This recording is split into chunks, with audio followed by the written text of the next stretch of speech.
Mas na igreja chegou a ser coroinha?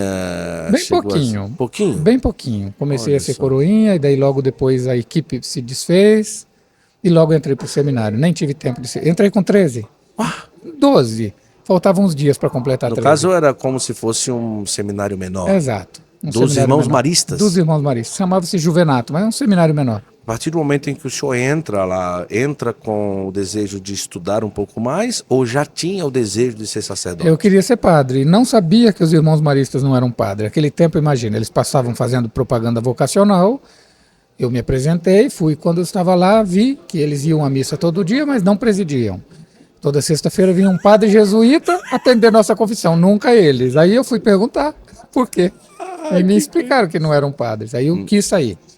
E eles me disseram, não, fica com a gente, o colégio é bom, você fica, se até o fim você quiser ser padre, a gente ajuda você a arrumar um seminário. Se você quiser continuar com a gente, continua. Veja, com visão de igreja que eles têm, né? Que bonito. Assim me propuseram, foi assim, fiquei 3 anos, fiz um ótimo ensino médio, de excelente qualidade, fez muita diferença na minha vida.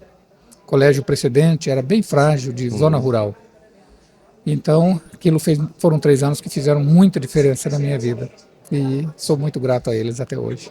Mas como que pode? Terminou o ensino médio com 16 anos, praticamente.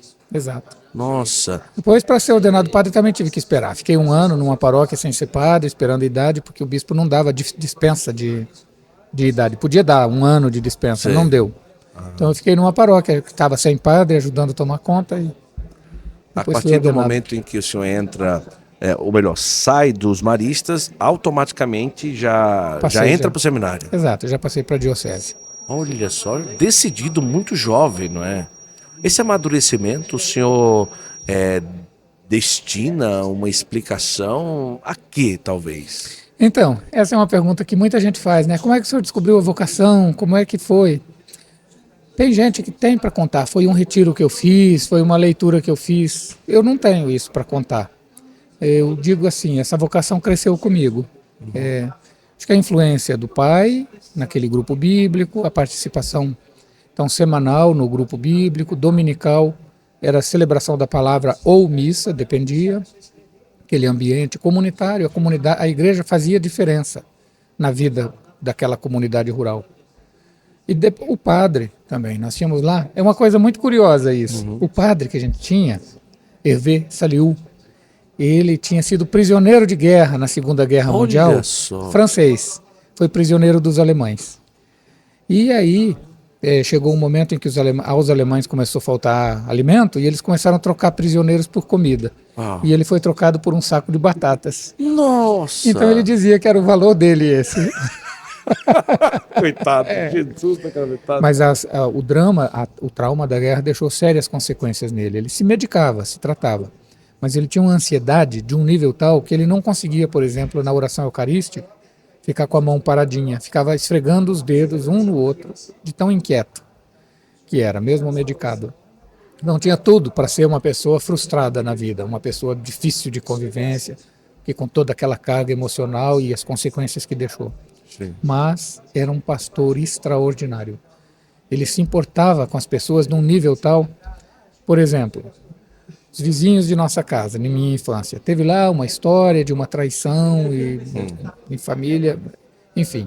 O padre ficou sabendo, veio lá, visitou a família do homem que tinha ido com a mulher do vizinho, visitou a família do vizinho cuja mulher tinha ido com o outro, e aconselhou ao vizinho que se mudasse dali, que ele queria salvar o matrimônio, mas ficando ali a história não morreria, que fosse para longe. Eu fiquei com uma raiva desse padre, porque o filho daquele casal era o meu melhor amigo.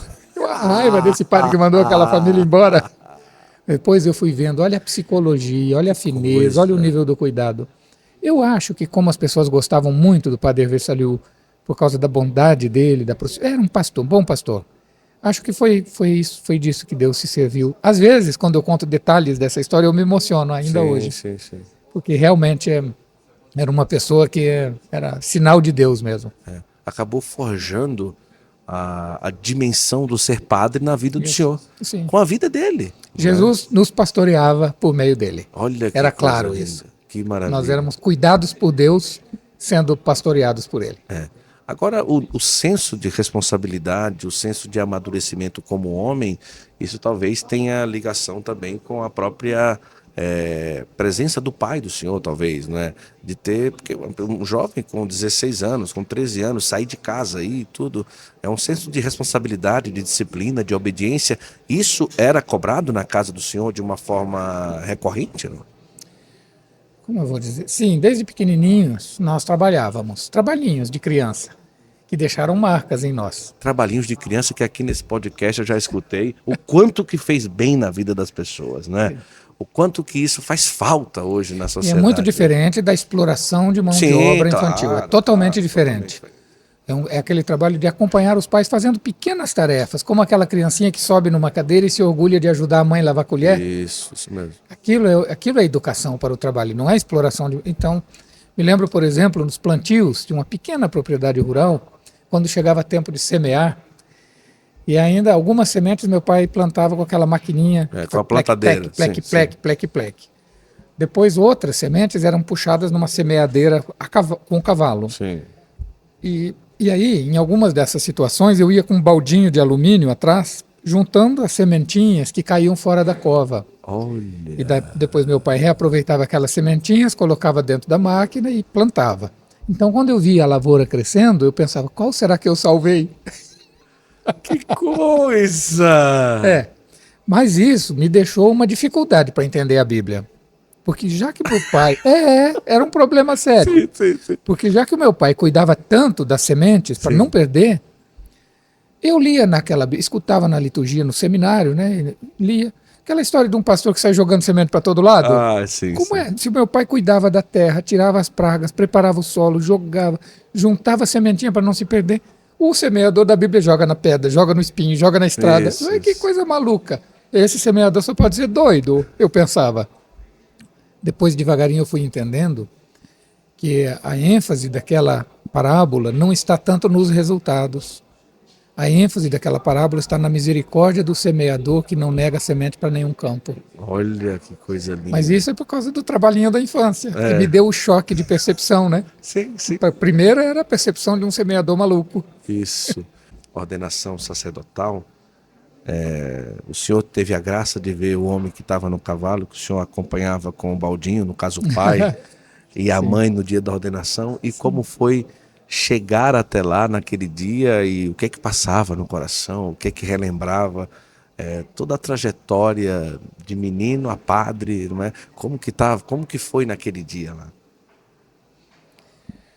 Sabe que nessas ocasiões é como se a gente ficasse um pouco anestesiado, a emoção é tão grande que a gente fica um pouco anestesiado. Depois a gente começa a relembrar como foi aquele momento, olha a fita, olha as fotos. Sim. Sabe que eu nunca fiz álbum de ordenação? Não fez? Não tenho álbum de ordenação diaconal, presidente. E de bispo ainda não fiz também. Vou fazer. Tem que fazer. Sim, eles participam na liturgia de modo bem próximo. Os pais, quando a gente está sendo ordenado, ficam próximos. E logo depois de ordenado a gente vai até eles, os abraça, dá a primeira bênção para o pai, para a mãe, a gente que sempre recebeu a bênção deles. A partir daquele momento a gente passa a dar a eles em nome de Deus a bênção, né, sacramental. Eu imagino que meu pai já estava doente nessa ocasião. Meu pai não fazia exames médicos. Não fazia. Ele dizia, fazer exame descobre doença. Então muita gente fala isso. E aí ele teve um vômito de sangue. Aí teve que ir ao médico, ele já tinha tido uma hepatite B vários anos antes, não tinha descoberto, causou cirrose e não teve. Se tratou durante 8 anos, os médicos cuidaram bem dele. Então ele já estava bem adoentado, já tinha tido internamentos hospitalares. Eu até pensava, será que ele vai me ver, padre? Olha. Sim, mas ele me viu, padre, participou da celebração e teve essa alegria de participar. Olha que coisa maravilhosa. E minha mãe vive até hoje. Está nova, tem 72 para 73 anos. Saúde boa. Boa saúde. Agora está fazendo uns exames, investigando lá, uma suspeitinha de um problema, mas parece que é nada grave. Graças a Deus. Sim. Quando o senhor ordena padre, já começa a trabalhar em quê? Fui nomeado para uma paróquia pequenininha, agora está grande, mas naquela época era pequenininha. Tinha nem 5.000 habitantes. Paróquia São Paulo Apóstolo em Umuarama e diretor de estudos no seminário, onde estava começando um curso de filosofia. Ah, Então os primeiros anos foram muito intensos, 2 anos e meio, depois o bispo me tirou dali, me colocou de coordenador de pastoral da diocese, trabalhando na formação também, e assim foi. Depois, teve a oportunidade de estudar fora também, não é? sim, inicialmente no Brasil mesmo, em São Paulo, na Certo. faculdade Nossa Senhora da Assunção, que agora está incorporada na PUC, São Paulo. Certo. Fiz o meu mestrado. Eu viajava de Umuarama a São Paulo toda semana. Uau! 12 horas a viagem de 12 ônibus. horas! Nossa, eu vou agradecer a Deus agora toda semana que eu tenho que ir gravar 2 horas da minha cidade para. Mas toda semana, 12 horas? Mas só, sabe que valeu a Alguém pena? ajudava o senhor a dirigir, não? Não, eu ia de ônibus. Ah, de dormia. ônibus. Ah, dormia, Mas peguei né? um probleminha no ciático, de tanto ficar sentado muitas horas toda semana. Meu problema de ônibus não é o ciático, não. É roncar mesmo. Eu Ah, ronco bom. muito. Uma senhorinha do meu Não, lado é já me problema pôs. seu, é de quem tá do lado, né? É o problema de quem tá do lado. E no Rio, São Paulo, tem o cama, né? O leito-cama. Nossa, ali é se abandonar e ir embora, né? Porque é uma cama mesmo, a pessoa Para essas deita, né? circunstâncias, eu não sei se é melhor aquele negocinho de tapar a orelha ou se a gente teria que comprar um de tapar a boca. Que maravilha! Ai, essa foi boa, hein?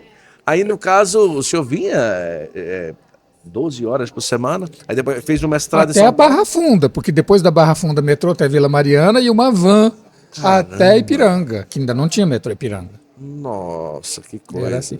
Mas olha, era sim, foi sacrificado um bocado, alguns momentos foram até difíceis. Mas eu tive a graça de conhecer grandes pessoas ali. Por exemplo, o cônego Celso Pedro, um grande biblista, e principalmente o meu orientador de mestrado, Dom Beni. Benedito Beni Sim, dos Santos. sim, É uma das figuras mais impressionantes que eu conheço. Olha Homem que de coisa. igreja, de uma memória fabulosa. Um dia tem que chamar ele aqui, viu? Vamos chamar assim. Chama Dom Beni. Beni, vale a pena. Ele agora está. Como emérito de Lorena. Ah, é mérito de Lorena. Tá. Emérito de Lorena. Quando se comemorou os 50 anos do Concílio Vaticano II, ele estava aqui, deu uma conferência para os bispos de 40 minutos sobre o concílio, sem nenhum papel na mão. Uau. Deixou todo. Aliás, ele nunca pega papel para dar aula nem discursos. Sim. Deixou todo mundo de queixo caído. Muita gente pediu a da gravação da Assembleia para poder passar para o próprio clero. Olha que coisa. É um homem impressionante. Então, é outra daquelas figuras que Deus vai pondo na vida da gente Sim. e que fazem a total diferença. Olha. Era um tempo um pouco tenso ainda, de confronto, teologia da libertação, não, como é que é. E como Dom Beni tinha tido, acho que isso é possível falar em público Claro. sem problema, no início ele tinha sido bastante adepto da teologia da libertação. Ia dar aula de calça jeans, foi diretor da faculdade naquela linha. Depois ele foi amadurecendo e aprofundando as perspectivas e se tornou uma pessoa, não é um crítico ácido da teologia da libertação, mas um homem muito consciente dos limites daquele tipo de teologia da libertação praticado na época. Então os alunos faziam perguntas vexadas para ele, Olha só. perguntas difíceis. E a serenidade com a qual ele escutava as perguntas, inclusive indiretas em alguns casos, e respondia com respeito, com profundidade, se tornou para mim uma lição de vida. Olha que coisa A extraordinária. gente aprende com essas pessoas que Deus põe na vida da gente, né? Eu devia ter problema no pescoço. Minha vida inteira foi olhando para cima. Deus sempre, não só porque eu sou baixinho, sempre foi olhando para cima. Deus colocou ao meu lado sempre pessoas grandes, né? Sim. Já te falei do meu pai, Sim, claro. do padre de minha paróquia, estou te falando de Dom Beni, mas eu Isso. podia aumentar a lista. Olha. Sempre Deus me deu chance de olhar para cima.